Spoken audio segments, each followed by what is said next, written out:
ഈ എല്ല് വെക്കേണ്ടി വരുന്നത് ഏത് സാഹചര്യത്തിലാണ്? നല്ല കപ്പ കിട്ടുമ്പോഴാണ് എല്ല് വെക്കണ്ടേ. ഭയങ്കര ഇഷ്ടമായില്ലേ? രണ്ടെണ്ണം മേടിക്കും, ഞാൻ ചോറ് കൊണ്ടുവന്നില്ല. തിങ്കളാഴ്ച രാവിലെ പറഞ്ഞോ, 8 എടുക്കണം. അയ്യോ, എനിക്ക് തിങ്കളാഴ്ച ഒരു കല്യാണം ഉണ്ട്. ഇന്നൊരു 4 എടുക്കാം, ബാക്കി 4 ചൊവ്വാഴ്ച വന്നെടുക്കാം. ടോട്ടൽ അപ്പോൾ 8 ആയി.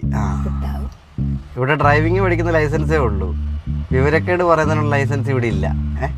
നമ്മൾ ഈ വണ്ടിക്കകത്തിരിക്കുമ്പോഴും നമ്മൾ വണ്ടിയുടെ ഒരു കണക്കില്ലേ, അത് നമ്മുടെ മനസ്സിലുണ്ടായിരിക്കണം. വണ്ടിയുടെ കണക്കറിയാൻ ഷോറൂമിൽ വിളിച്ച് ചോദിച്ചാൽ പോരായോ? അവർ പറയത്തില്ലേ ഓൺ റോഡ് എത്ര ആകുമെന്ന്?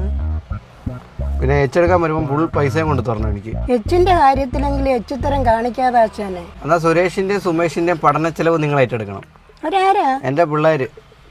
ഈ 4 ഇൻഡിക്കേറ്ററിന്റെ ആവശ്യം എന്തോ? ഇതിന്റെ ഒന്നും ഒരു ആവശ്യമില്ല. 2 ഇൻഡിക്കേറ്റർ ഉണ്ടായിട്ട് തന്നെ അവന്മാര് തെക്കോട്ടിട്ടിട്ട് വടക്കോട്ടാ പോകുന്നത്. അതിന്റെ കൂടെ ഇനി 4 ഇൻഡിക്കേറ്ററോടെ കൊടുത്ത അവന്മാര് താഴോട്ടിട്ടിട്ട് മേളോട്ട് പോകും.